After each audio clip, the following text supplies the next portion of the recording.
The O'Connor House is the love answer to ending abortion, not screaming at people over a fence, not telling people that they're murderers. This is the answer.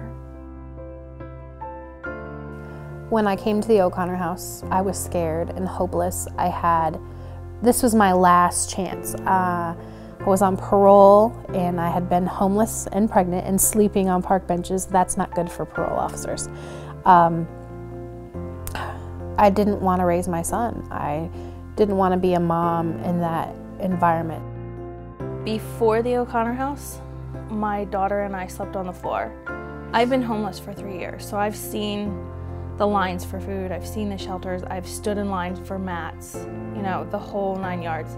But this time, when we leave here, leave the O'Connor House, it's gonna be different because we'll have all the tools that we need, all the resources. We still have the backup of being able to call staff and asking them for help, and they're always still there. So this time, it'll be us standing on our own 2 feet and being able to make it because of the O'Connor House. I can also remember one time praying outside of an abortion clinic and somebody saying, "What now? Like, fine, I'll have my baby, but I don't have a place to live. I don't know how to raise my child. What are you gonna do for me now?" And it's a place like the O'Connor House, and it's the answer of, come, live with us.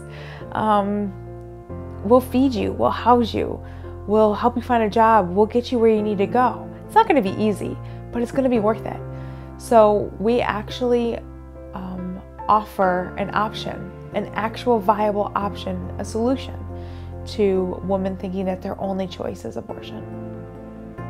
A message I would give to a woman that is afraid, that just feel like she can't do it, I would refer them to the O'Connor House.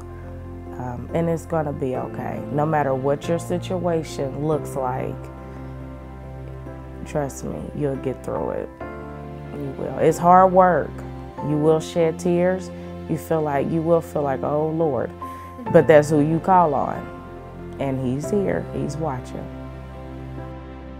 I came to the O'Connor House with the intention to place my child for adoption. And as everyone knows, I didn't do that. About 2 weeks before Makai was born, I prayed that if I was supposed to be a parent, that He would let me know, or if I was supposed to go through with the adoption, that He would let me know. And I had a dream, and it's vivid to this day what this dream was. I was sitting in a chair in the hospital, and I could see the shadow of this young man bringing me a baby. And I knew it wasn't mine, because you can tell in your dream, you know, your age or your area. I could see my hands were older. And in my dream, this young man handed me a baby and said, "Meet your grandson." And I knew in that instant that I had hope for the future, because I couldn't have a grandson if I didn't have a son. So I decided to parent my child because of the hope that I had to be a good parent at the O'Connor House. The love that the ladies showed, the volunteers who came in and talked with us or drove us to our work or to our doctor's appointments, they showed us grace each time. They didn't question us. They didn't care what we had done or where we were at.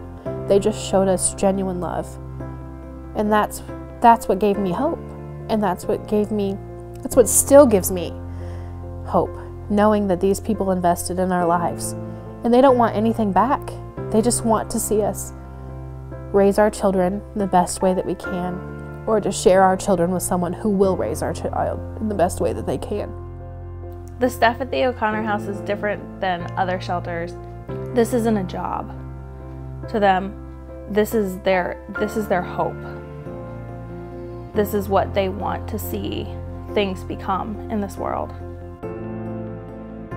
Still to this day, I can call someone and they can say, "Well, do you remember when you were doing this, or why you're doing this?"